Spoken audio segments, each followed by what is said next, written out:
This is Radio Free Pro Wrestling, your home for smart and stunning wrestling debates with lifelong wrestling fans, Shawn and Ashlee. Let the debate begin.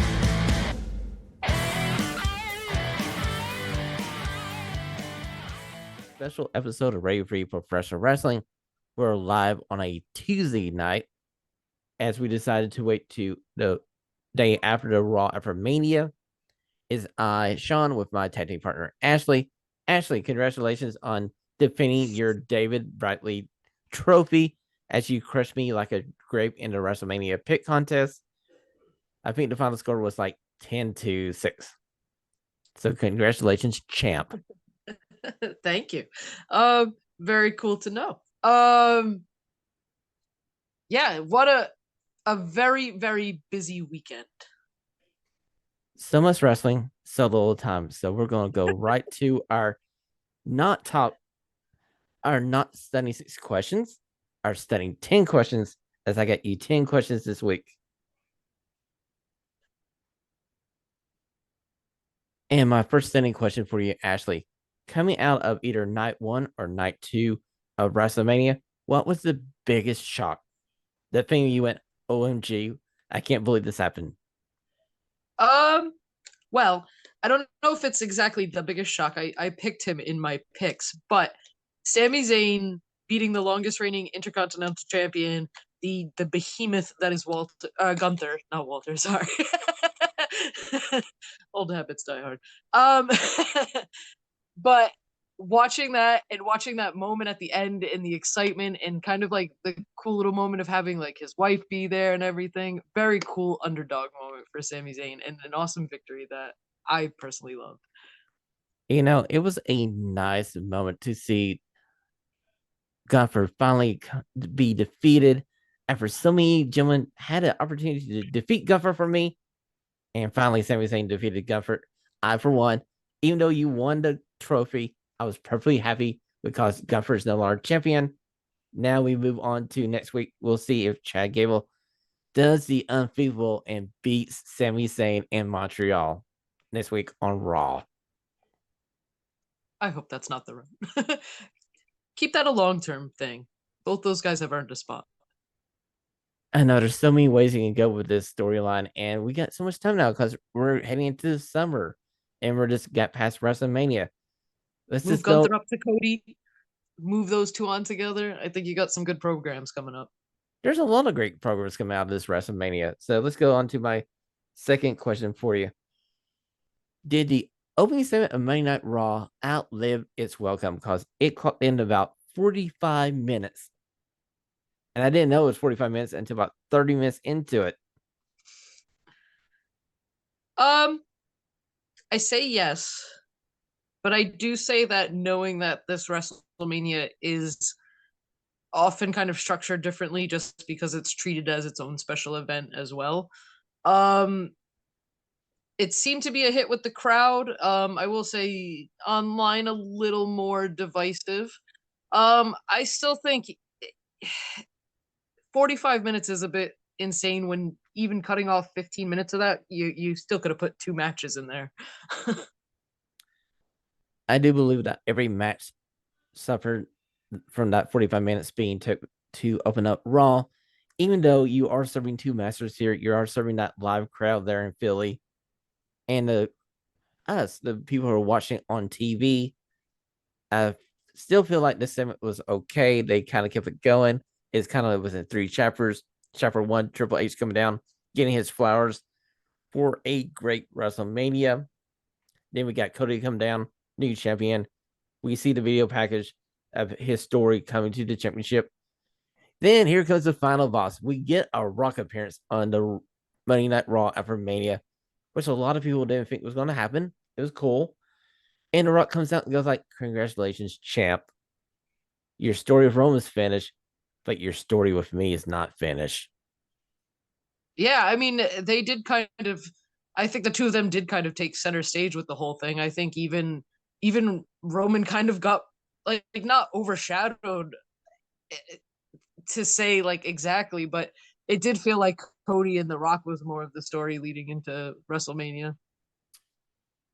I might have to go back and just check the archives because I kind of think I was the one saying that Roman is kind of becoming the junior partner here to The Rock, and it You did say kind of that. and it You kind of did say almost that. played out like that. It did exactly. And it's not even through any fault of Roman Reigns who's been killing it. It's just The Rock's aura is just insane. So Very true. Let's move on to my Thursday question of the week. Was there enough wrestling on this Monday Night Raw after Mania? I did a Twitter poll on Radio Free PW asking everybody going into this Raw, how much wrestling do you think you're going to get? Overwhelmingly, the people thought 20 minutes. After looking at this 3 hours of Raw we got last night, I feel like we barely got that 20 minutes, especially with that main event kind of helped us along. It was the longest match on the card was the main event. I you know, I love the in-ring action. That's my love in professional wrestling. So for me, yes, like I do need more wrestling. But like I said, I do understand things are structured a little bit differently on this Raw. Um with the kind of seemingly focus on the in-ring stuff, I think a lot during this WrestleMania and the kind of drifting away from the sports entertainment, though, I'm hoping that in the future that this will lead to maybe getting some more competitive and longer matches, especially on Raw, which is 3 hours, but seems to suffer from like a lack of actual in-ring action for a lot of the time. True. So, like I said before in our previous question, I do feel like they were serving two masters here. I don't think any normal Raw could withstand a 45-minute opening promo segment, except for this one in Philadelphia, that being the money after WrestleMania. And that crowd kind of took over, and The Rock just kind of played into it, and everybody kind of played into it. And watching it live, I personally didn't have no problem with it being 45 minutes. It didn't drag for me. I think maybe the only time it did drag was the fact that the video package, did we really need the video package to be that long? It's just potato basically. Yeah, agreed. Okay, so I'm moving on to my fourth standing question of the week. Who had the most disappointing performance of WrestleMania weekend? And when I mean disappointing, coming into WrestleMania, we were thinking it may be a good match, but maybe this didn't click with the crowd. You know what I mean? Yeah. Um it's tough, man. There's so much going on this weekend. I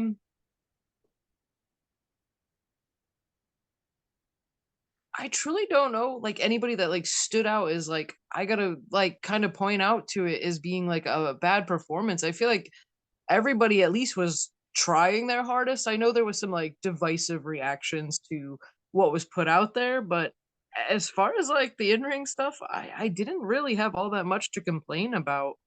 Um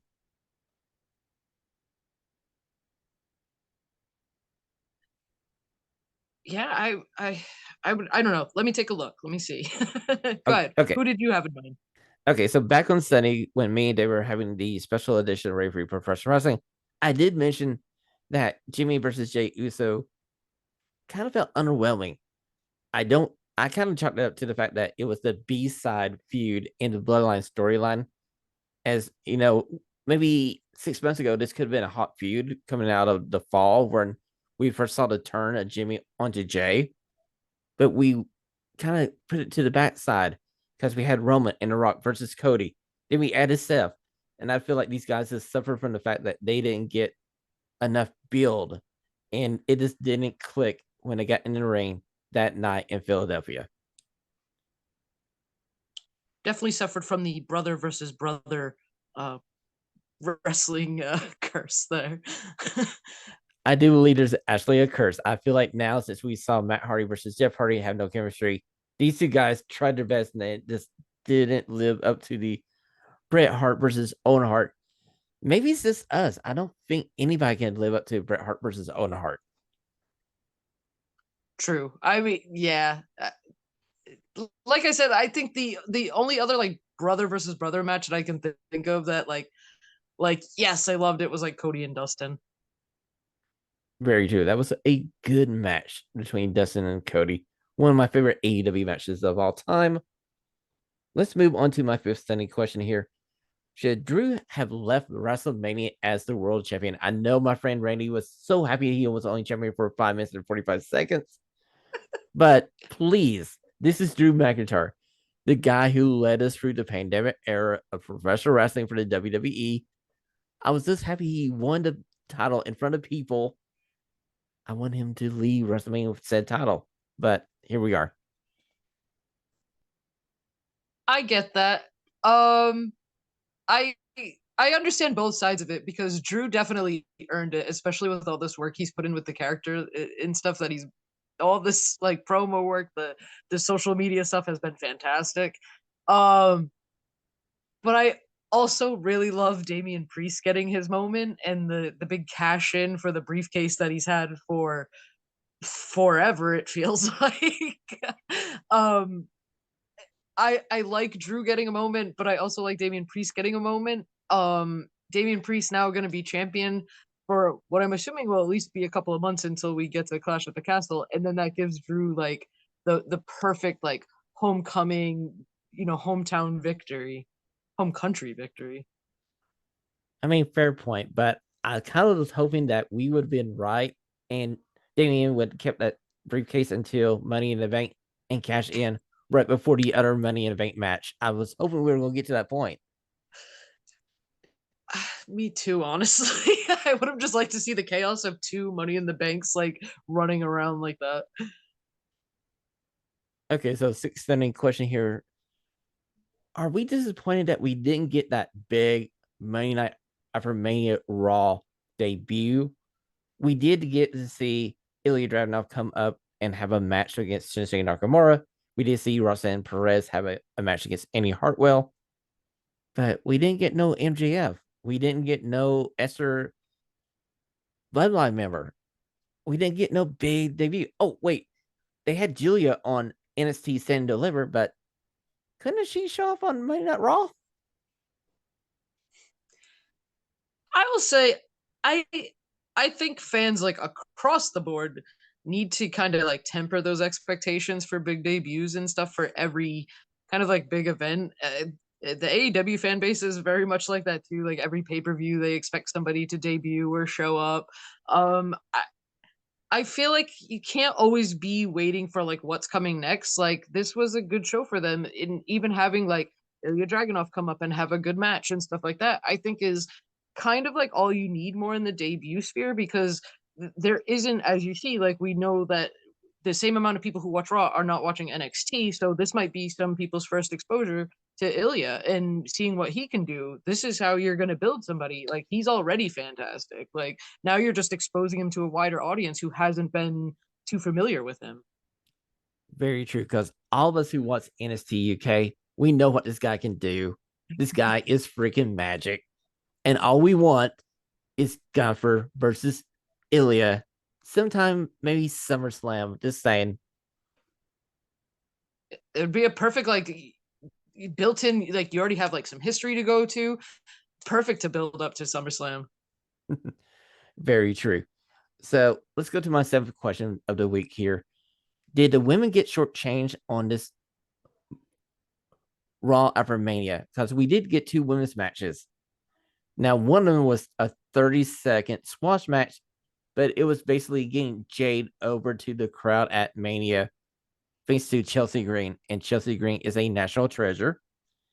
And we did see Roxanne Perez versus Annie Hartwell go about 3 to 4 minutes. And I thought it was a good showcase for Roxanne Perez. We get to see her on the main roster. She continues this heel character.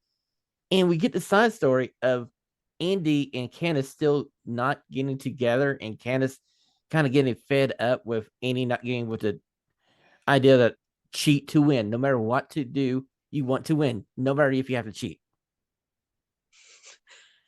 I think maybe they did get a little shortchanged. I think that, like you said, the opening segment might have kind of cut into some time that was needed for some of these things. I genuinely don't know about the Jade match. I feel like that might have been the intention mention.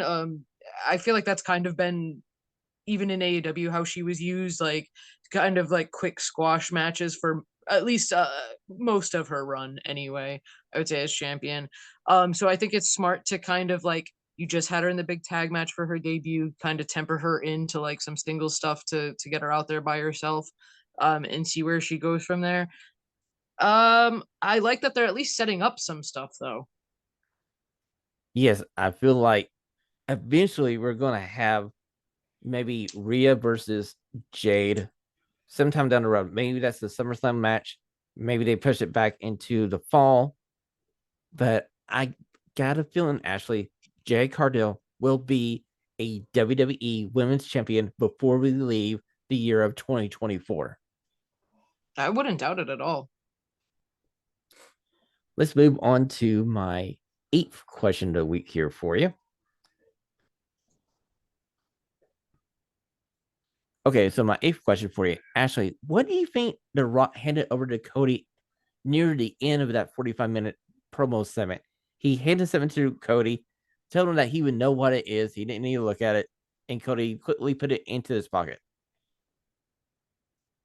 I genuinely have no idea. I am so baffled with this. I'm intrigued to find out what, like, I assume like this is going to be, it's not something good. It could be the key to Cody's house. It could be the key to Cody's bus. It could Well, he did be, just have issues with his bus. It could be something to do with that. it could be maybe a small item that you put on your hand, maybe. Hint, hint, wink, wink. Just, I don't know. There's a lot of rumors going around. Somebody suggested a lighter. Honestly, I thought it was a what up build for everything that Cody destroyed on his way to Mania. Now that he's the boss, yeah, he could just be like some sort of tie you up kind of paperwork or something. Like, congratulations, champ. That paycheck just got cut. Here's the list of things that you're gonna have to pay for. Okay, so my ninth standing question of the week here. Where do you want to see WrestleMania next year? Now, the rumor is it's Minneapolis, Minnesota. It hasn't been confirmed yet. And it's kind of weird because usually they always confirm it during WrestleMania week. And one of the nights they go like, hey, next year we're going to be here. Tickets go on sale. Then we didn't get it this time. So, Ashlee, if you could put WrestleMania anywhere in the world in 2025, where are we going? Honestly, I think it would be very cool for them to go overseas for the first time in a long time with it. Well, Sunday, David did suggest that London would be the perfect location. And I got a feeling within the next 5 years, we're going to have a WrestleMania in London. And I might go to that one. But, the Titans, the Tennessee Titans are building a new stadium. It should come online in 2027. So I might not get 2025, but hey, WWE, Nashville, the Titans are going to have a new stadium. 2027, just pencil that one in for Shawn. Take advantage of it. Why not? I do believe we'll eventually find out that it's going to be either Vegas or Minneapolis. It just depends on who offers the best deal for WWE to come there. Honestly, a Vegas WrestleMania, they could, I that could be crazy. They do have a new Raiders Stadium there, and it's a pretty nice stadium. That's true. Okay, my 10th and final stunning question of the week, Ashlee. A week ago, some crazy guy said going into this Mania that this might be a top 10 Mania of all time. Where do you rank this one after we've seen it?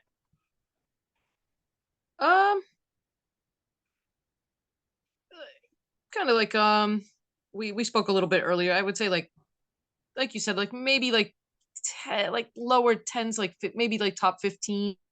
I would rank it in there. I think there was a lot of good storytelling leading up to it, a lot of good storytelling throughout, a lot of good in-ring action, and then they set up themselves with a lot of stuff coming out of it. So I think there's a lot of positives. I think there was like kind of maybe some matches that didn't need to be on a WrestleMania card to, it didn't need that kind of spotlight. But I think overall, one of their biggest crowning achievements with the Cody storyline and getting like this big baby face over, which can be extremely tough in professional wrestling. And then like the other points I just made, I think like top 10, 15 would probably be pretty fair. I would say like maybe lower tens or like top like 11, 12, like somewhere in there. I did mention this before we came on to the show that I feel like this is a top 15 WrestleMania of all time. And personally, if you're there at WrestleMania, you're probably going to argue that this is the top 10 WrestleMania of all time. I'm a perfect example of this. I went to WrestleMania 27 in Atlanta, and a lot of people consider this one of the worst WrestleManias of all time. I still debate it to this day that it was one of the best WrestleManias because just being there in person was so freaking cool. Yeah, it's definitely a different experience. And I like watching some of the people like coming out and like speaking about it like over the weekend and stuff, and like how excited everybody was. Like I wouldn't venture to speak for every fan, but I think at least most of the fans came out very happy with everything. And like I said, they set themselves up with so many things for the future that like it's got to be a top one, at least that's like at least a top 15. I gotta agree. I feel like it's gonna be a top 15 when it comes time to look back on this in 2 to 3 years. We'll have a say again about this. We're going on to our favorite segment of the week, not our top 5 matches of the week. Actually, this is WrestleMania week. We could have limited it to 5. It's our top 10 matches of the week. And Ashlee, lead us off. All right, let me bring up my list here.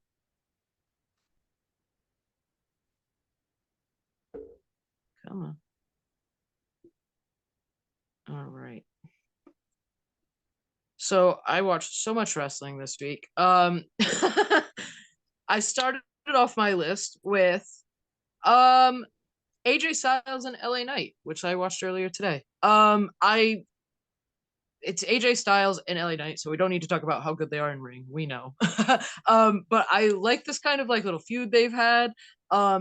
I even though I picked AJ Styles, I am happy that LA Knight picked up the win. I think it was like beating somebody of AJ Styles caliber on a WrestleMania level event is going to be quite the I think launching point for somebody. And I think if they can kind of heat him back up like they had him going a few months ago, I think he's showing he can still go with them. Let's get him in a program. Let's get him going. Keep this going with AJ or move him on to something now that he's defeated him at WrestleMania. Well, Ashley, I feel like this was a good spot here for LA Knight to pick up the victory. If you remember back in January, I kind of hinted that I wanted Okada versus AJ Styles at WrestleMania. Well, I didn't get that. I get the next best thing. I got LA Knight versus AJ Styles in an excellent match. Can't complain. AJ Styles was selling his ass off too. Like he was so good. So I'm going to my 10th match of the week, and I'm going over to Ring of Honor, Supercard of Honor, as we have the TV title match between Lee Johnson and Kyle Fletcher. These two guys knew their opening match of Ring of Honor, and they decided to go, we're pulling the gauntlet down. This is going to be us going like, you need to follow this match. And it was one hell of a match. Yeah, this was quite a showing for Lee Johnson. Like, I feel like he's kind of gotten shuffled around from like group to group, and this run for like a singles competition has been doing really well for him. And this match with Kyle Fletcher, I think, kind of maybe bumped him up to maybe people who haven't noticed him before, maybe caught a second look and are noticing him now. Very true. And I feel like this was a breakout match for both gentlemen, and I can't wait to see where they go down the road here in Ring of Honor. So, Ashlee, what was your 9th match of the week? So my number 9 was also from Ring of Honor. My list, I'm not gonna lie, is very Ring of Honor heavy. So there's a lot of Supercard on here. But I was introduced to a lot of the Stardom talents this weekend, and I'm not familiar with a lot of them. But Mariah May taking on Momo Kogo. Mariah May is quickly moving up the ladder in my like favorite female wrestlers list because she is genuinely like a total package. She's got like charisma, she's so talented in the ring. It's crazy. She's like funny. She seems to have like a gimmick and a character and like a set thing. So I think everything's coming together for her, and her working with somebody who she has like history with and like chemistry with, just a great showing for her, I thought. And being introduced to Momo Kogo, like wow, definitely gonna have to start looking into some Stardom stuff. Very true. So my number 9 match came from Thursday of last week. It's Bloodsport.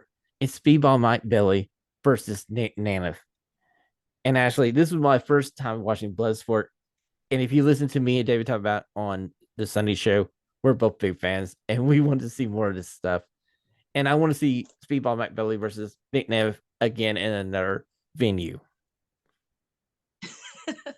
That's gonna be crazy. I'm gonna have to check that one out because Nick Nemeth and Speedball Mike Bailey are two of the like craziest sellers that I've seen like in forever. So I gotta say, if you have time to do the free Furor TV Plus preview, I would go ahead and do that and go check out Bloodsport. It was probably the best set of matches and the best wrestling outside of WWE over the last 5 to 6 days. So, Ashlee, what is your number 8 match? all right, so my number 8, also from WrestleMania, Sami Zayn and Gunther. Um, this was just more my excitement. I loved it. Sami Zayn takes a beating throughout this match, some massive chops, uh, just some brutal chops, honestly. Um, hits the big brain buster, gets the big win with his wife there. I love the big underdog moment for him. I'm excited for him to take this title and kind of go with it now. And like you said, hopefully we'll see him take on Chad Gable coming up soon. You know, this was the WWE doing the best remake of Rocky 4 possible. I mean, like, we have the big evil foreign guy in Guffer. We have the plucky underdog Rocky Balboa and Sami Zayn.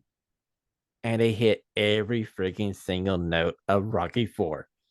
Down to the point that Sammy's wife is singing at ringside. And we have that feel good moment like, Sammy did it. Yay.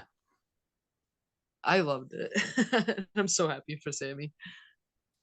Okay, so my number 8 match of the week, we are going over to Progress from Friday afternoon. It's the Women's World Title match. It's Lana Austin versus Rio. And like me and David said on Saturday, it was the best match of the Progress card. These two ladies know how to freaking wrestle and entertain the crowd. And Rio successfully defended her title. If you got a chance, go check this card out. They had some technical issues with their mics to start the show. It may not be the best one for you guys to go see and go, should I watch Progress all the time? I would go get Progress on demand and give it a try. Just don't rate them for this one bad episode because I feel like some of the stuff was out of control. I don't know. So, Ashlee, what is your number 7 match of the week? Okay. So number 7.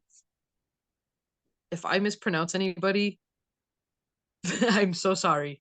From Ring of Honor, the Stardom talents came in and we got a 6-woman tag match. And it was May Sarah, Mina Shirakawa, and Maika, she's one of their champions, and she blew me away. She was so good.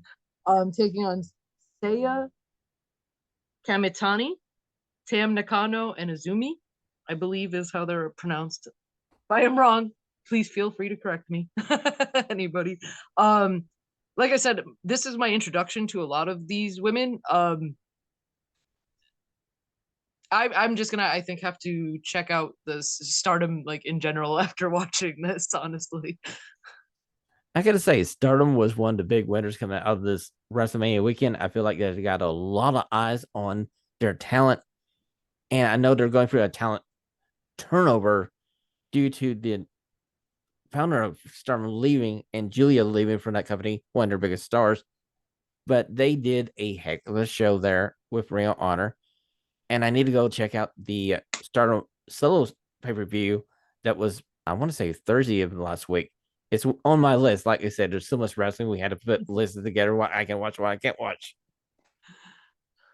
It's been ridiculous this week. Okay, so my number 8 match of the week, I'm gonna stick with. I'll stick with Bloodsport. You need to go see Shayna Baszler versus Masha Slamovich. I gotta say, if you haven't seen the ending of that match, it was freaking amazing.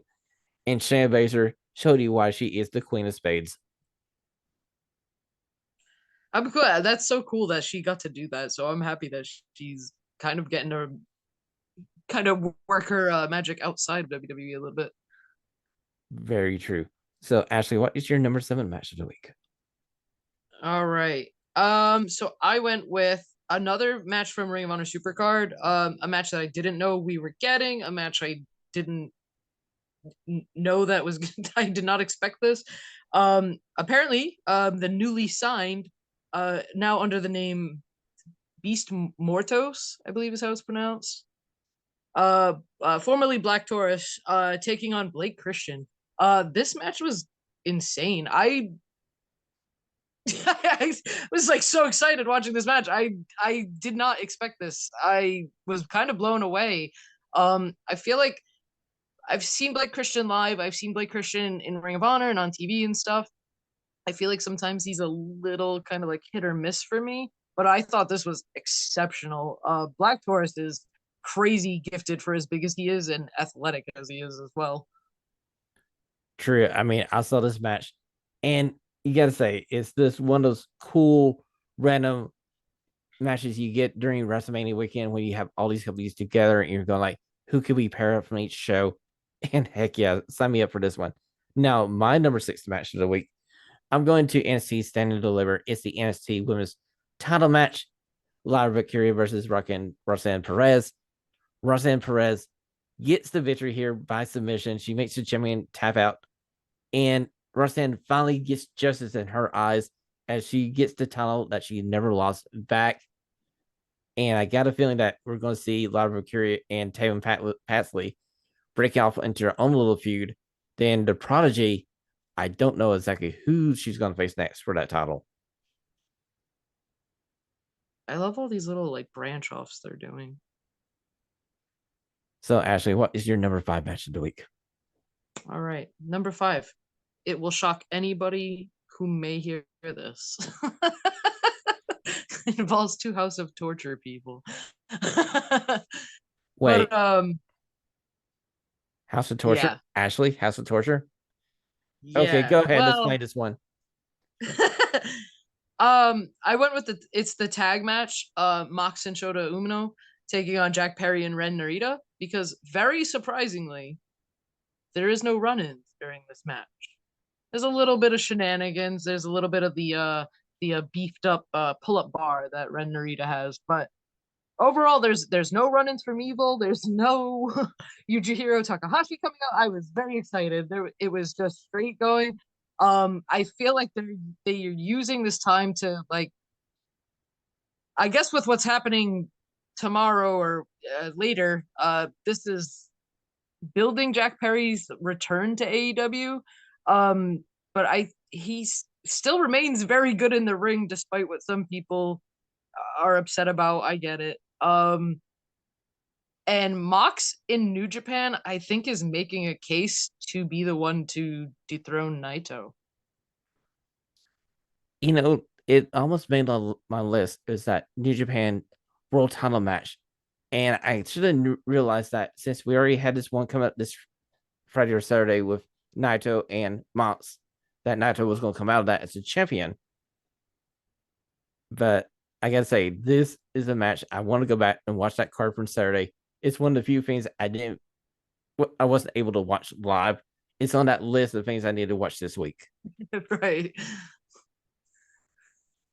Okay, so I'm going to my number 5 match of the week. And I might catch a little grief here, but it's Queen Amiana versus Billy Starks, the women's TV title from Ring of Honor. Billy Starks finally succumbed to the bad influence of the Dominion Overlord, and she cheated our queen out of her title. I was just gonna say that's actually my next one, so that's great. We can kind of just talk about it right now. Yeah, Athena's influence kind of finally poking through.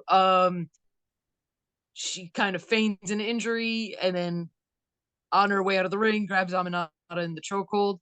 Again, like Queen Aminata, again, like another great showing from her. She is just fantastic in the ring. Um, I'm glad with this push they've given her, and I'm kind of hoping they bring her back into AEW and kind of have her on TV again more. Seeming with the bigger focus, especially with like Mercedes and stuff and all that, like bring her into something with that for sure. Um, I loved it. I thought Billy Starks was great, and I also love the her going to her parents after the match and being like, "I won, look it," and they were like, "But look what you did to win." Exactly. What was your number 3 match of the week? All right, so number 3, I went to the CMLL show, and went with Bryan Danielson taking on his as he called him his idol at the end of the match, Blue Panther. I can't pretend I am all that familiar with CMLL. I'm not.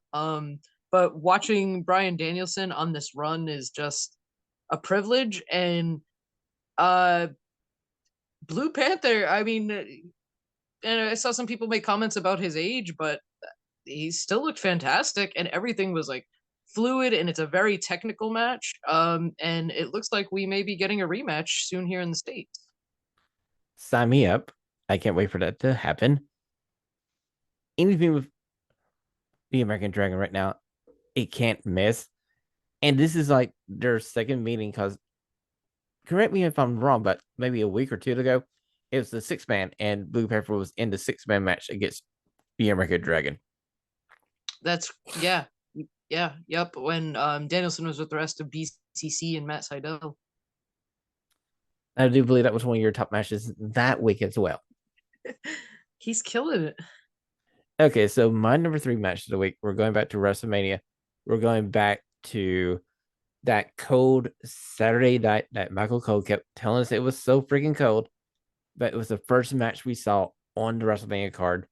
Rhea Ripley versus Becky Lynch for the women's world title. This was a freaking great match. Didn't they tell you that Becky Lynch is suffering from strep throat? She had a temperature during the week of 102. I was like, wow, this lady is still putting on one hell of a performance.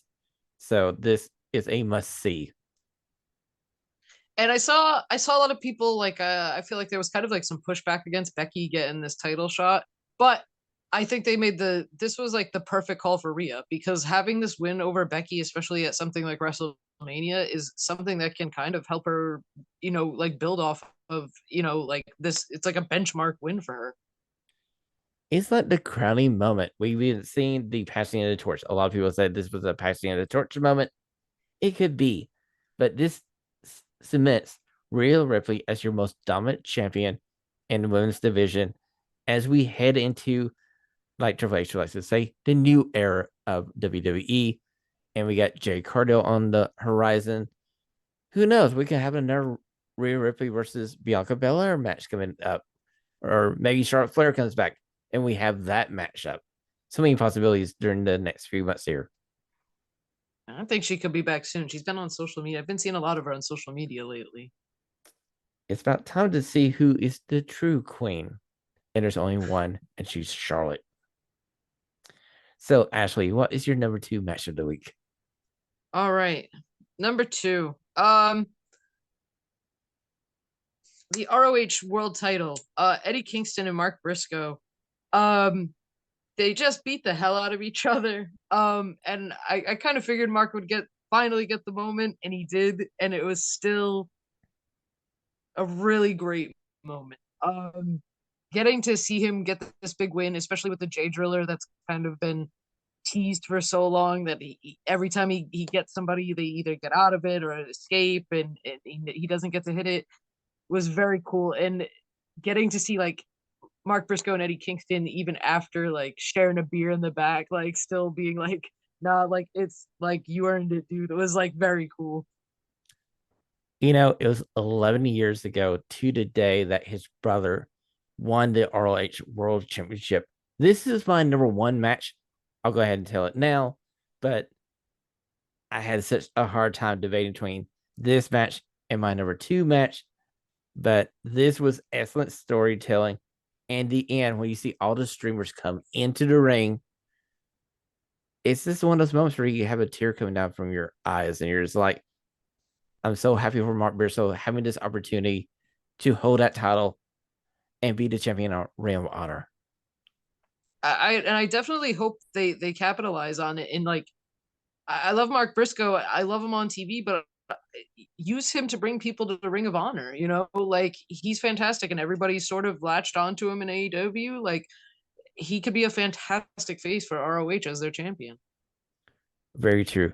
Now, my number two match of the week is going to shock everybody because I guarantee you everybody thought that this was going to be my number one match of the week. It's Cody Rhodes versus Roman Reigns for the undisputed WWE Championship. This match was like, I already said that they did Rocky 4. This is like them doing Adventure Endgame because here's Cody versus Roman, and it's literally just the hodgepodge of great former WWE talent, as we saw John Cena come down and make a little bit of a save. We saw Seth Rollins, fresh off of his title loss and his Shield get up, distract Roman. Roman needed to hit Seth with the chair so much to get revenge on the downfall of the Shield that gave Cody the opening for the three crossroads and the victory. But also, before The Rock could do anything too much to Cody, the lights go out. And The Rock doesn't realize that the Undertaker's behind him. And he has the greatest, like, serial killer look on his face as The Rock turns around and realizes he F up. Yeah, very cool to see like all the like the combined efforts of everybody who kind of like hold back like the bloodline and stuff like that. Kind of deserved after all of the matches over the years. It was this, we've been complaining on and off again on Radio Free Professional Wrestling about how this story has got through the year leading up to WrestleMania. Honestly, they paid it off. They made it work. In the end, I feel like this is going to be one of the best WrestleMania matches of all time. And I feel like people are going to look back at this and they're not going to remember how we got here. They're just going to remember the landing, the ending of the story. Yeah, it definitely. I think because like they landed the story, I think like any lingering thoughts that people might have had are kind of going to be swept under the rug as time progresses. Very true. So I already gave my number one match of the week. What is your number one match of the week? All right. So I went with I loved it. Athena versus Hikaru Shida for the Ring of Honor Women's World Championship. Um Talking about faces of Ring of Honor, Athena is the face of Ring of Honor, and everything she has done with this championship has been fantastic. And Shida was like a perfect opponent, like just two high caliber women that just I thought killed it. This was a great match. I watched it this morning before I went to work, and it was just fun to see Athena slowly get even more crazy and more like senile. She's going like, Shida, why don't you stay down? Shida, stay down. And there's a moment where I feel like she's going to lose this out of the Shida. But at the end of the day, she works that knee and she goes for one more cantata and she isn't able to hit it. Athena gets the victory. It's a great victory for Athena. She's still the forever Ring of Honor champion, meaning overlord to you all, I guess. I might have to get on that bandwagon and get me a number now too. I'm curious because it's weird. I thought like Hikaru Shida would be a perfect opponent to take the title off of her.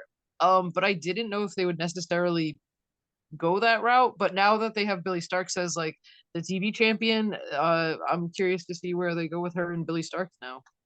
See, we were talking about this going into this Ring of Honor Supercard Honor thing, and my idea was Athena loses to Sheeta, Billie Starkz wins the title, then Athena looks at Billie Starkz and goes like, "Wait a minute, I lost my title. Where were you when I was losing my title? You have a title.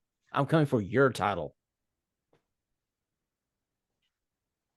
It seems like they're gonna keep them together, though. I guess. Um, I'm genuinely curious as to what they can bring about for Athena next, though. Exactly. I mean, that's the big question here with Ring of Honor and the women's division. Do you go Athena versus Queen Aniana next? Is that the direction you want to go? I mean, that's a direction I'd like to go. I mean, I would love to see this match. But again, I kind of want to see Queen Aniana get that title since she got cheated out of her TV title. That's very true. And she's already made some comments, so I'm feeling like I'm hoping they'll build it up and do something for kind of like they did with like Athena and Billie, like just a long-term great storytelling with it.